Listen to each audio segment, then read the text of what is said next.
Victoria épica del Bada Huesca en León, Rodrigo Blaugrana en Torrelavega y mucha igualdad, como no podía ser de otra manera, en esta cuarta jornada de Liga. Vamos ya con todo lo que nos ha preparado este fin de semana, vamos ya con este tiempo Asobal. La continuidad del play, sube que te llevo.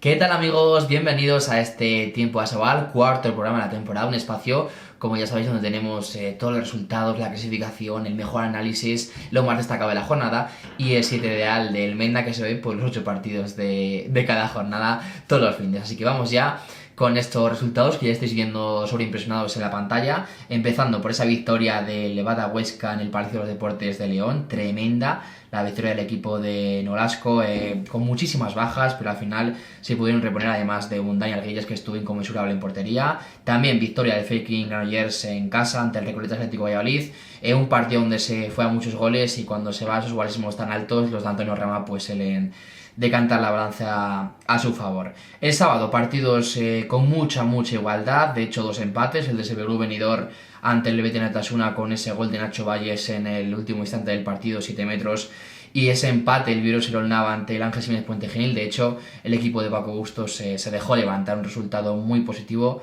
aunque bueno, un punto es un punto y más en una cancha como el Guerreros Naveros de Nava de la Asunción. Y victoria por la mínima del Bidasoa Irún ante el Revi Cuenca, 28-27, en el típico partido donde parecía que ninguno quería llevárselo, con mucho error sobre todo en la parte final del partido, pero que se lo llevaron finalmente los Inundarras. El domingo, 3 partidos también, empezando por ese partidazo en la jornada, empezando por ese Vazco Torlavega Fútbol Club Barcelona, un Barça que arrasó, ¿no? Que al final, de hecho, el indicativo ese 0-4 en el minuto 4, obligando a pedir tiempo muerto al equipo de Cuétara, pues creo que es un gran síntoma de lo que fue el equipo de Antonio Carlos Ortega en el Vicente Trueba, que por cierto, como siempre, a reventar. También victoria en Ogatañar, en ese encuentro de frigoríficos Cangas ante Entubos Aranda Villaranda, duelo directo, y donde emergieron figuras como las de Matt Steven Hansen. Villaranda parece que se le siga atragantando esos instantes finales de partido y parece que tiene que seguir mejorando sobre todo esa gestión. Y por último, cerró la jornada esa victoria del Logroño La Rioja ante el Impulso Guadalajara, un partido donde hubo 2 partes bien diferenciadas, la primera mucha igualdad y la segunda el equipo de Velasco se impuso sin mayor apuro. Y después de los resultados vamos ya con esta clasificación que también estáis viendo ya en pantalla, 3 equipos con 6 puntos, el Barça, el Faking Granollers y el Vazco Torlavega, 3 equipos con 5 puntos, el Viero Serolnava, Selvi Club Benidorm y Bidasoa Irún, 3 equipos también con 4 puntos, Logroño La Rioja, Abanca de Mar León y Revi Balonmano Cuenca, varios equipos con 3 puntos, Frigoríficos Cangas, el Beten Altasuna, Ángel Jiménez Puente Genil y Recoletas Atlético Valladolid, con 2 puntos, Bada Huesca e Impulse Guadalajara, y el farolillo rojo de la clasificación con 1 punto lo marca el equipo de Javi Márquez, lo marca el Tubos Aranda Villaranda. Una vez repasados estos resultados y esta clasificación, vamos ya con el análisis de todos los partidos, de todo lo que nos ha preparado esta cuarta jornada de la Liga Plenitud Asobal. Venga, comenzamos con este análisis de la jornada, con esa victoria tremenda, épica. Hay que quitarse el sombrero con los pupilos de Nolasco, con ese, como digo, +2 del Bada Huesca en el Palacio de los Deportes de León, 23-25, en un partido donde además estuvo muy errático y donde Huesca jugó a lo que tenía que jugar, ¿no? De hecho, el mayor indicativo que puede haber es que en el minuto 3 Dani Gordo pide su primer tiempo muerto con ese 0-3, de jugar con Basiak y de jugar con Lindqvist, empieza a jugar con Edu Fernández y con Lodos. Obviamente necesita esa rotación, ¿no? Y más con este calendario de partidos tan tremendo que tiene en octubre, pero creo que era ya un claro mensaje de que las cosas pues no le estaba gustando Huesca. En defensa sobre todo, mucha ayuda, mucha versatilidad defensiva. Veíamos defender en ese poste tanto a Samuel Cordíez como a Ian Moya, a Adrián Pérez en ese 2, o sea, todos defendían de todo y lo hacían muy bien gracias a esas ayudas, más allá de la figura de Dani Arguillas, para mí diferencial en portería. En ataque, obviamente, con pocos recursos, después de esas numerosas bajas sin Bosniak, sin Óscar García, sin Teixeira, además del propio Rodrigo Benítez, que debutaba de hecho contra su ex equipo, pues había que jugar había que tener un plan de partido pues muy claro y específico. En ataque se veía, ¿no?, que el equipo de Nolasco tiraba por esos ataques largos, muy pausados, robándole cualquier segundo al marcador, pero siempre sacaban algo positivo, desde esas penetraciones de Malo, algún lanzamiento por ahí que tenía Paulo, alguna filtración a 6 metros a pivote con Artur Parera que estuvo también inconmensurable. Entonces poco a poco, pues mira, de hecho lo tenía por aquí apuntado, del 5-10 se pasa al 9-12 al descanso. Gordo rotaba su plantel, pero sí que es cierto que pese a que entraran los jugadores, pues había poco acierto, había poca pausa, y lo que se estaba viendo es que era una versión tremenda, tremendamente floja, ¿no? En ese ataque posicional que estaba, por supuesto, atascadísimo. En la segunda mitad, además se acercaba con Edu Fernández en el marcador, creo que fue la mejor figura del equipo de Dani Gordo, pero no era suficiente. ¿Por qué? Porque lo único que tenía era precipitación, era muy poco acierto, muy poca pausa, le faltaba dejar de cometer errores en ataque, y al final eso lastraba mucho al equipo de Nolasco. Para mí la clave, lo tenía por aquí apuntado subrayado, ¿no? En amarillo, esa figura de Dani Arguillas, tremendo, parando en ocasiones después de, recuerdo, un 21-24 en el marcador, una doble parada que le hace, creo que a Carlos Álvarez, tremendo. El portero del Bada Huesca, que creo que fue el sostén. Lo mejorcito de Huesca, como digo, Dani Arguillas, además de Ian Moya, me encantó el extremo izquierdo, sobre todo defendiendo en el poste, defendiendo en el 2, en el lateral, tremendo. O sea, creo que mayor implicación no se le puede pedir a un jugador. Y por parte de la banca de Marleón, lo más destacado, por sacar algo positivo, la figura de Edu Fernández en ese lateral derecho. Y la jornada del viernes se cerró con esa victoria cómoda del Freaking Arguers por 42-36 ante el Recoletas Atlético de Valladolid. Un partido donde los de Antonio Rama se mostraban mucho más cómodos, como suele ser habitual en este inicio de temporada, en esas primeras oleadas, en esas transiciones, antes que en el posicional. El Recoletas, creo que Bar fue de menos, mejor dicho, de más a menos, encontraban bien a pivote, y creo que la figura de Pisonero, cuando entró, le dio cierto orden táctico en ese ataque. Al descanso 18-14, para mí la clave es que en ese toma y daca la balanza suele caer hacia el lado de los de Antonio Rama, y sobre todo la figura de Roberto Rodríguez, que estuvo inconmensurable en esos momentos decisivos para que la diferencia cada vez fuera mayor. En la segunda mitad, creo que el Recoletas Atlético de Valladolid, mediante esos arreones, parecía que se acercaba al marcador, pero sí que es cierto que las pérdidas en ataque eran una sangría y hacían que el Granollers se fuera distanciando cada vez un poco más en el marcador. Por parte de Vallesana, muchos minutos para esa rotación, para los Paniti, los Vega, los extremos, además de la figura de Roberto Rodríguez, con una constante en esa portería, siempre apareciendo, siempre dándole mucho, ¿no?, al equipo de Antonio Rama, además de Ferran Castillo y Antonio García. Para mí, de lo mejorcito, como digo, Alejandro Pisonero por parte del equipo pucelano y Ferran Castillo por parte del equipo local.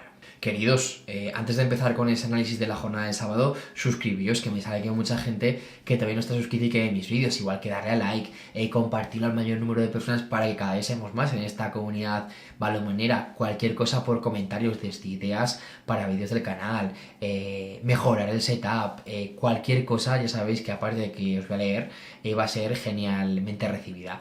Y después de este speech vamos ya con esa jornada de sábado y con esa victoria por la mínima del Vidasoa Irún ante el Revi Cuenca por 27-26. Por cierto, antes de empezar, un fortísimo abrazo al presidente del Revi Cuenca, a Isidoro Gómez, porque va a estar ausente por motivos de salud, así que desde este humilde canal de YouTube, un fortísimo abrazo y saludo para él. Empezando por ese Vidasoa Irún, estaba bastante atascado en ataque. Las soluciones de hecho venían desde ese extremo izquierdo, que por cierto, os anticipo, va a estar Dariel García en ese sitio ideal. Y también Vidasoa vivía el conjunto a las mozas de esas pérdidas y precipitaciones de los Pervela y de los Tavares. Creo que Alex Mozas, obviamente también rotando porque hay partido europeo este martes, metía a Furundaren y metía a Mateus, que le da un poquito más de profundidad, y creo que le venía muy bien al conjunto Vidasotarra. Por parte de Cuenca, sobre todo muy bien moviéndose en esa línea de 6 metros, deslizando Alex Pozer, y sobre todo manejando buenas rentas, ¿no? Tenía por aquí apuntado rentas de hasta 4 goles, que al descanso se va a Vidasoa un 15-14, ¿no? Ver para creer. En la segunda mitad, intercambio de golpes con los Asiers, con Asier Nieto, con Asier Ibarro, Rodrigo Salinas, además de por parte del Cuenca, por parte del equipo de Diego Jiménez, los Chitombi, los Sergio López, los Pozer, y llegó todo tan igualado en esos últimos minutos, 25-25, que todo estaba por decidir, ¿no? En esos últimos instantes, para mí las claves, además de esa aportación de Leo Maciel, estuvo muy bien en la portería Irundarra. Esos 2 minutos, esa exclusión de Santi Barceló en ese tramo final, para mí la clave fue que Vidasoa Irún cometió menos errores que Revi Cuenca, ¿no? Estuvo bastante mejor y eso, que los dos estuvieron mal en esos momentos, algo más acertado, y creo que por eso se llevaron la contienda al conjunto Vidasotarra, que ya piensa en Europa, único equipo, por cierto, español que va a jugar aquí en la península ibérica. MVPs para mí, además de Leo Maciel y Alex Pocer, Daryl García creo que estuvo muy bien y sobre todo aportando, ¿no?, cuando más su equipo necesitaba, con ese atasco en ese ataque posicional. Y vamos con ese cuarto partido de la jornada, ese Ecuador del sábado, con ese empate del Vídeo Nava por 32-32 ante el Ángel Jiménez Puentes, en un partido donde los pontanos creo que dominaron de principio a fin, pese a perder más que sumar un punto. Creo que estuvieron muy bien en defensa, mucha actividad defensiva, también con un gran evento calle, con un rico juego colectivo y combinativo orquestado con Pablo Simonet, con esos cruces con muchísima amplitud, siempre ofreciendo soluciones, el central argentino. Por parte de Nava, más coraje que corazón, con esos tantos de Isaías Guardiola, también se sumaba Luis Ferreira, Mario Nevado, un poquito también aportación desde ese extremo derecho, además de la Mariano. Al descanso, 16-17, también a destacar ese debut goleador con 2 goles y una asistencia de Rubén González Ledi, el lateral izquierdo angoleño que ha fichado el equipo de Paco Bustos. En la segunda mitad creo que la tónica fue la misma que en la primera mitad, mucha actividad defensiva, un Puente Genil que jugaba muy bien en ataque, gran juego combinativo orquestado, por supuesto, capitaneado por Pablo Simonet. Para mí tiene que estar en ese sitio ideal, y Nava se agarraba a esos tantos de los Isaías Guardiola y compañía. Para mí la clave es que después de ese 25-29, lo tenía por aquí apuntado en el 22, se llega a ese 31-32 final. Entonces, ¿qué podemos destacar? ¿Cómo podemos analizar esto? Creo que para mí la clave fue que Nava nunca le perdió la cara al partido y en su momento siguió anotando goles, y Puente Genil sí que es cierto que fue a menos. De hecho, tiene bola a falta de la última posesión, a falta de 20-30 segundos, y un desajuste defensivo tremendo por justamente el lado del cambio, donde Mario Nevado penetra desde ese carril de lateral izquierdo solo y anota ese empate a 32, que supuso, por supuesto, un jarro de agua fría tremendo para el equipo pontano. Para mí, los MVPs, por supuesto, además de Isaías Guardiola, con 7 tantos, Pablo Simonet estuvo tremendo, de un recital absoluto. Qué suerte, sobre todo, volver a verle a ese nivel en las filas, en este caso pontanas, las filas del equipo de Paco Bustos. 8 goles y 3 asistencias para que Ángel Puente Genil, que no estaba teniendo suerte en este arranque, pero que está jugando muy bien al balonmano, está haciendo muy buen balonmano, sumara un punto en el Guerreros Naveros. ¿Y cómo acabó la jornada de sábado? Pues con un empate agónico tremendo, mucha igualdad, como suele ser habitual en esta Liga Plenitud Asobal, entre el Xavi Gru Benidorm y el Betenet Osasuna, empate a 26 goles, en un partido que, por cierto, antes de empezar, quiero mandarle mucho ánimo a Leo Alonso, que estará fuera de los terrenos de juegos de los 40x20 durante de 6 a 8 meses, estimaba su club, el balonmano Benidorm. En sus redes sociales tendrá que ser intervenido, quirúrgicamente operado próximamente de ese hombro, así que mucho ánimo en esa recuperación para él. Seguimos con este análisis. Como decía, empate a 26 goles en un partido donde los de Quique Domínguez creo que estaban mejor, más cómodos en esas transiciones, en esos contraataques. También aprovechaba muy bien esas superioridades. Para mí destacados tanto Marco Moreno como Alonso Moreno. Y por parte local, creo que no tenían esa fluidez, ¿no?, que suele ser habitual en el juego de Benidorm con Nacho Valles, aunque se aferraban a esas individualidades, esas figuras individuales como pueden ser los Colo Bastein, los Semper, además de, por supuesto, Domenech, que está a un nivel tremendo en portería. Al descanso tenía por aquí apuntado 15-16, igual la segunda mitad, ¿no? Mucha transición, un Benidorm que se aferraba a esas figuras individuales y que crecía poco a poco en defensa. A destacar esa figura de Dani Santamaría, la reciente incorporación en portería del equipo de Quique Domínguez, procedente del balonmano Guadalajara. Llega un momento del partido donde se pone 24-22 el equipo local después de un apagón del Helvetia Nitasuna, y a partir de ahí final de locura. Después de tener esa bola para ese +3 Benidorm, se llega a ese 25-25 para Dani Santamaría, creo que es la penúltima posesión del partido. Un mal cambio del Xavi Gru Benidorm hace que Martín Ganuza se plante solo ante la portería local, un gol, 25-26, y a partir de ahí, golpe franco, se detiene el partido, y cuando faltaban 3-4 segundos, Nacho Valles le filtra una bola a Kolo Weinstein, que ya estaba en esa zona de pivote, en esos 6 metros, y con lo listo que es el jugador, el lateral derecho argentino, pues sacó un 7 metros que se encargó de transformar en Nacho Valles para acabar con 5 goles y para hacerle sumar a su equipo ese punto en el Palau después de Benidorm. ¿Y cómo empezamos el domingo? Pues con mucha ilusión, ¿no? Todos teníamos muchas ganas de ver ese Vázquez Torlavega Fútbol Club Barcelona, sobre todo porque el equipo cántabro parecía que le podía poner contra las cuerdas al equipo blaugrana después de esas 2 derrotas consecutivas en el Mundial de Clubes. Pero nada más lejos de la realidad, el equipo de Antonio Carlos Ortega mandó un mensaje tremendo, ¿no? Esos primeros 4 minutos, parcial de 0-4, y en el minuto 4, Jacobo Huerta obligado a pedir ese primer tiempo muerto del partido porque veía que el equipo blaugrana se escapaba en el marcador. Un equipo de Antonio Carlos Ortega sustentado por un Nielsen tremendo en portería, casi 20 paradas, además de una buena defensa en ataque, encontrando a los Cicusa, encontrando a Frade en 6 metros, sobre todo jugando derecha-izquierda para esas penetraciones del propio Petar, y el equipo local sustentados y liderado por sobre todo Vicente Martínez, pero no era suficiente, no mucho arreón, había poca continuidad y al descanso de 14-20 en el marcador. A partir de ahí creo que hay una doble expulsión, ¿no? La segunda mitad que le lastra bastante al Vázquez Torlavega, y a partir de ahí viene ya el rodillo blaugrana. Debutó, por cierto, en Pusgane con 4 goles el extremo izquierdo sueco, y a correr, y a correr, y a correr, y a golear, ¿no? Sabes que te pueden apalizar, y de hecho fueron más de 40 goles, concretamente 41. Y sí, Martínez para mí fue el MVP del equipo local, y por parte de visitante, además de Nielsen, que parece que se crece en el Vicente Trueba, el propio Alex Gómez, que también va a meter en ese sitio ideal. Y el penúltimo partido de esta jornada nos venía con un duelo directo por la permanencia, aunque estamos en la 4ª jornada, entre el Frigoríficos Cangas y el Tubos Aranda Villaranda. Victoria por 27-24 del equipo de Nacho Moyano en un partido que comenzaron mejor, con Jorge Pérez en la portería, con Omar Serif, y los arandinos pues obviamente se veía que no estaban atinados en ese comienzo del partido, de hecho parciales de 4-1, de 9-6, hasta que aparece esa segunda línea formada por los Samu Saiz, por los Enebral, por los David López, además de Tijón, que estaba en portería en detrimento de Pau Guitar. Creo que después de igualarse bastante las tornas, esos lanzamientos de Rubén Río desde proximidad, lanzamientos en proximidad, lanzamientos desde el exterior, creo que es lo que hace decantar la balanza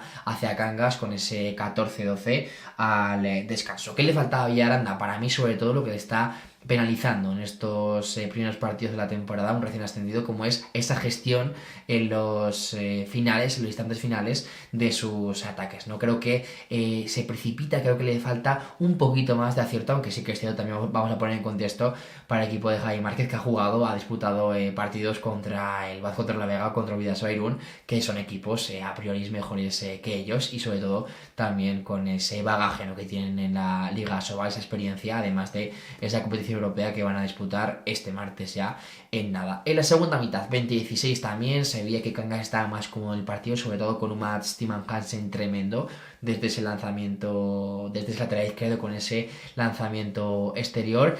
Se igualan las tornas 23-22, hay unos cuantos minutos, 4 o 5 minutos, donde parece que ambos equipos no quieren llevarse el partido, donde hay mucho error, hasta que aparece otra vez la figura, como digo, de Mats Timan Hansen para desatascar ese encuentro. Para mí, de lo más destacado, además de Mats Timan Hansen, ese vino en portería que formaron Teijon y Guitar, además de Alex Verbel en el extremo derecho con 5 goles. ¿Y cómo se cerró la jornada? Pues fue una victoria cómoda, notoria, tremenda de Logroño La Rioja en el David Santa María ante el Impulse Guadalajara, 22-32, en un partido con 2 partes bien diferenciadas. La primera mitad sustentados el equipo local, el equipo de Requena, por un Alberto Sagradella tremendo en esa dirección de juego, anotando, asistiendo también a Pancho Lombardi. Por cierto, sorpresivo también, que no aportan prácticamente nada, sobre todo en esa faceta goleadora, los Elmier Saski y Poveda, y por parte visitante, además de Ledo, creo que ha hecho 4 jornadas tremendas.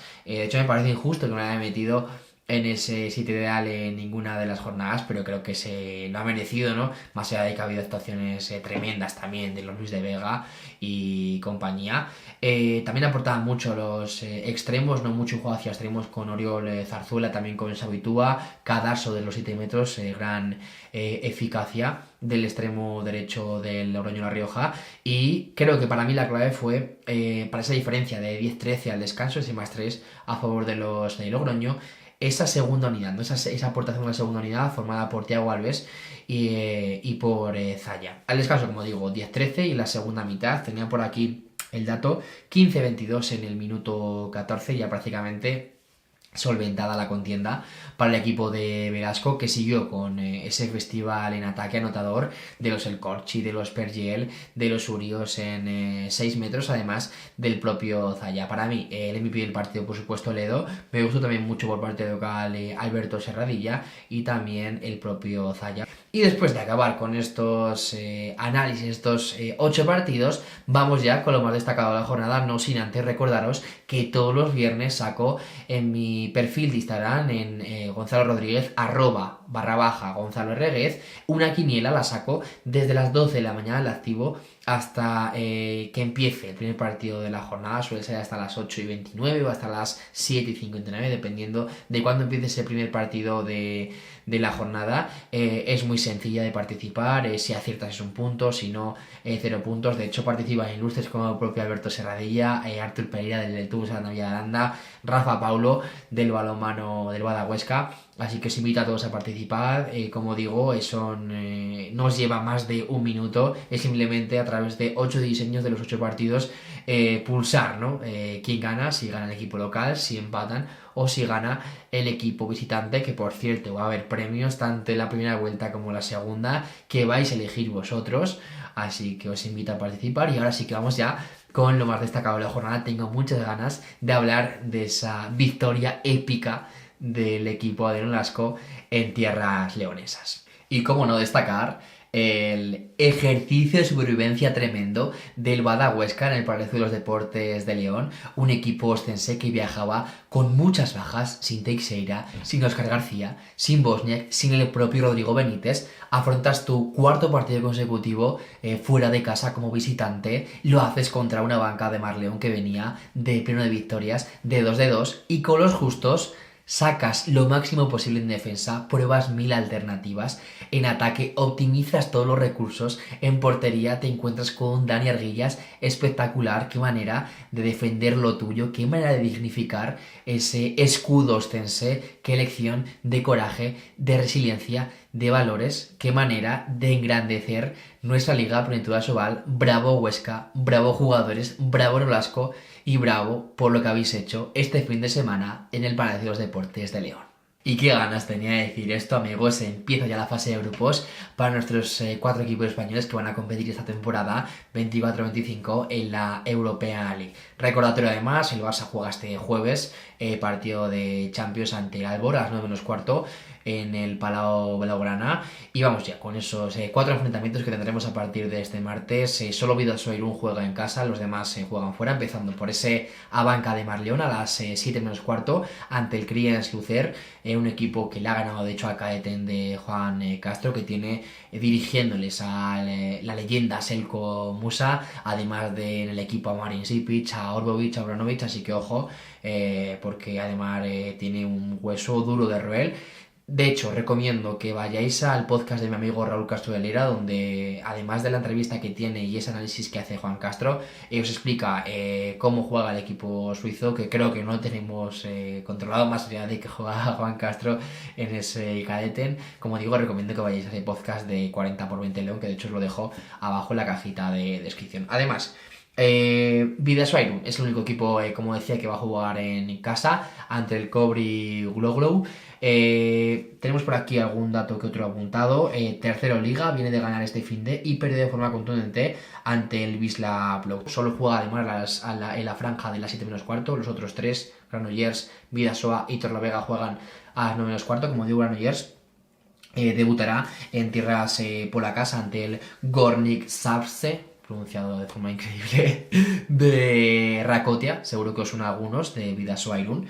Por aquí datos, viene de sumar su segunda victoria en Liga, pero ha perdido 5 partidos, entre ellos obviamente, ante el Indusek Kilse y ante el Wisla Plock. Y Torrelavega creo que es el debut que más ganas todos tenemos de ver ante el Kiel de Fili Jija con los Vinsek, Pekela, Dubniak, Reinkin, Skipagotu a las 9:15 en el Bunderino Arena. De hecho, está séptimo, tenía que haber por aquí apuntado a la Bundesliga, con 3 victorias y 2 derrotas y viene de ganar al Spanish Stuttgart de los Dani Fernández, Jorge Serrano y también recientemente incorporado Bruno Reward. Y después de repasar lo que va a pasar en Europa tanto este martes como este jueves con nuestros equipos españoles de la Liga Príncipe de Asobal, vamos ya con un sitio ideal que tengo muchas ganas de contaros. Y después de repasar toda la jornada, resultados, clasificación, lo más destacado, además de lo que van a vivir los equipos españoles en Europa a partir de este martes, además del Barça, vamos ya con este sitio ideal que ya estáis viendo en pantalla, empezando por Dan Erguillas en portería, 15 paradas del portero de Badahuesca. De hecho, estaba entre él y el propio Leo Maciel, pero me decanto por el portero del equipo de Nolasco, sobre todo porque fue más decisivo en esos últimos últimos 5 minutos con dobles paradas y también por ahí unos 7 metros. De central, Pablo Simonet, 8 goles y 3 asistencias, también estaba entre él y Ferran Castillo, pero las asistencias, esas colgadas, ese 1 para 1 y lo que genera, lo que anota, además de jugarse las bolas importantes, las bolas calientes, creo que se merece el central argentino estar en este sitio ideal, para mí el mejor central de esta jornada 4. Lateral izquierdo, Mats Timan Hansen del frigorífico Seikanga, 7 goles, 3 en la primera mitad, 4 en la segunda, y para mí fue clave sobre todo para desatascar, ¿no?, ese partido y darle esa victoria al equipo de Nacho Moyano en Ogatañal, sobre todo con esa jugada del 24-22 con la que se lanza. Lateral derecho, Isaías Guardiola, 7 goles, también estaba entre Edu Fernández de la banca de Marleón, Alonso Moreno del BT Nitasuna, pero creo que el liderazgo y los galones que mostró el propio Isaías Guardiola creo que merece que esté en este sitio ideal, el veteranísimo lateral derecho del Vivero Serol Balonmano Nava. Extremo izquierdo, para mí, Daryl García, 5 goles, me gustó mucho, por cierto, la participación de Yamoya en ese poste y defendiendo en ese 2, el extremo izquierdo de Badahuesca. Sobre todo me quedo con Dariel porque estuvo muy bien en ese segundo tramo de la primera mitad donde anota esos 5 goles y sobre todo siendo clave, ¿no?, como solución en el ataque de Vidasotarra. Extremo derecho, Alex Gómez, poco que decir de él, 6 goles, un habitual en estos sitios ideales, asistiendo, corriendo al contragol desde el extremo, como siempre, muy eficaz, muy efectivo el extremo derecho catalán, así que como siempre un nivel excelso. Y como pivote ya, acabando, Alex Pozer del Revi Cuenca, 6 goles, estaba entre él y Pareira. Me quedo con esos 2 para 2, con ese movimiento por la línea de 6 metros y que hizo daño en las dos partes, en ambas partes, tanto la primera como la segunda, pese a los cambios que efectuaba el propio Alex Mozas en ese puesto de la defensa con esos binomios, que para mí de los mejores fue el formado por Mateus y por Eneko Furundarena. Así que el MVP para mí es Dan Erguillas, casi un 40%, y como digo, siempre sostenido a su equipo, en especial al final del partido, en ese encuentro ante el Abanca Ademar León. Si te ha gustado este vídeo, no olvides suscribirte, darle like, compartirlo para que cada vez seamos más en esta comunidad balonmanera, y déjame por comentarios cualquier idea que tengas, lo que te parecen estos vídeos, coméntame qué te parece el sitio ideal, el análisis de la jornada, todo lo que te pase por la cabeza, así podemos hablar y podemos compartir nuestras opiniones de este deporte que tanto nos gusta, llamado balonmano. Hasta entonces, mucho balonmano y siempre balonmano.